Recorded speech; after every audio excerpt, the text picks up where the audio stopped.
Particulièrement important dans la politique des médicaments, c'est de considérer que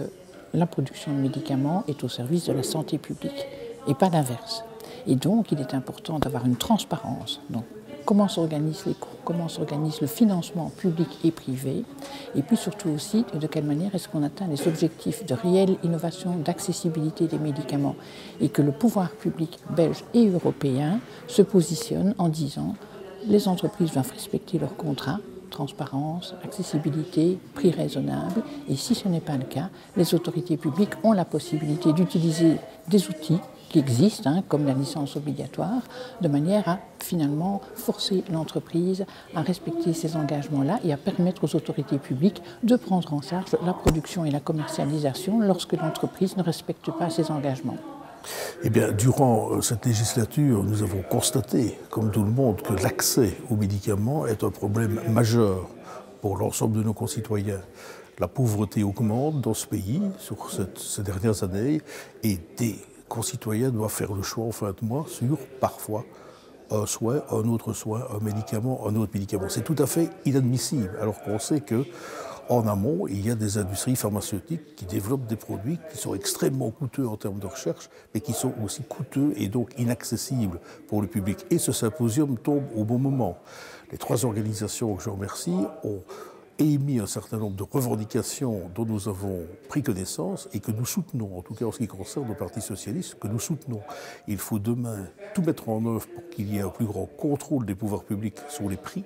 et pour que ces médicaments puissent être accessibles pour le plus grand nombre, avec des médicaments de qualité et un financement suffisant, évidemment, de la recherche en la matière. Il y a un constat qui est véritablement partagé, parce que si on continue comme on le voit depuis ces dernières années, et alors qu'on sait qu'on va avoir des médicaments qui vont arriver sur le marché, qui sont fondamentaux pour les patients, comme par exemple la thérapie génique, mais dont on sait qu'elle coûte très très cher, la situation risque à un moment donné de devenir intenable et surtout d'amener certains patients qui pourraient en fait se payer ces traitements à y accéder, alors que d'autres patients n'y accéderaient pas. Et donc pour nous, l'accessibilité des médicaments, c'est vraiment pour le patient quelque chose de fondamental. Ça doit rester évidemment soutenable au niveau de la société. Et le troisième pied de ce trépied, si je puis dire, c'est qu'il faut véritablement reconnaître la plus-value d'un médicament sur son volet innovation, sur son volet aussi efficacité thérapeutique. Et je pense que là-dessus, on doit pouvoir avancer de manière beaucoup plus transparente que ce qui ne se fait aujourd'hui, puisqu'on a en Belgique de plus en plus maintenant de médicaments qui, sur ces dernières années, passent par une autorisation privilégiée avec une négociation directe avec la ministre. De manière exceptionnelle, ça peut rester, mais cette évolution qui bypass, si je puis dire, la commission de remboursement des médicaments, qui elle statue sur différents éléments objectifs, ça me pose problème et surtout, ça risque demain de poser un problème parce que ce qu'on finance d'un côté, on risquera alors de ne plus pouvoir le financer par ailleurs. La dimension internationale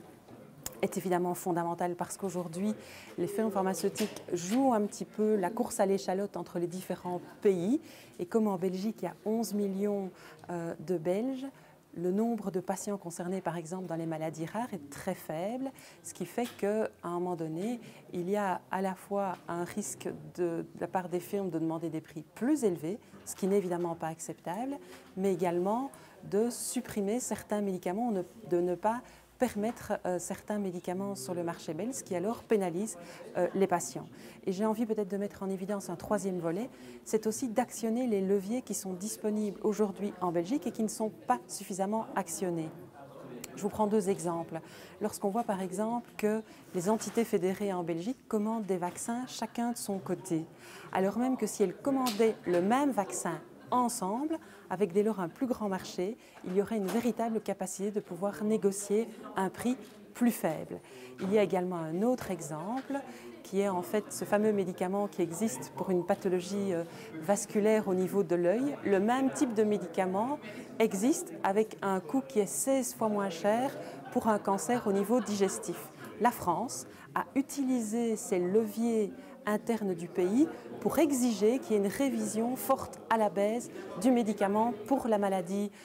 ophtalmologique, qui est la dégénérescence maculaire En Belgique, ce n'est pas le cas et jusqu'ici, la ministre a refusé de le faire. Je l'ai interrogée à plusieurs reprises. C'est évidemment quelque chose qui ne va pas parce que non seulement ce n'est pas acceptable du point de vue du patient, mais en plus, le coût qui est utilisé à cela, eh bien, ça prive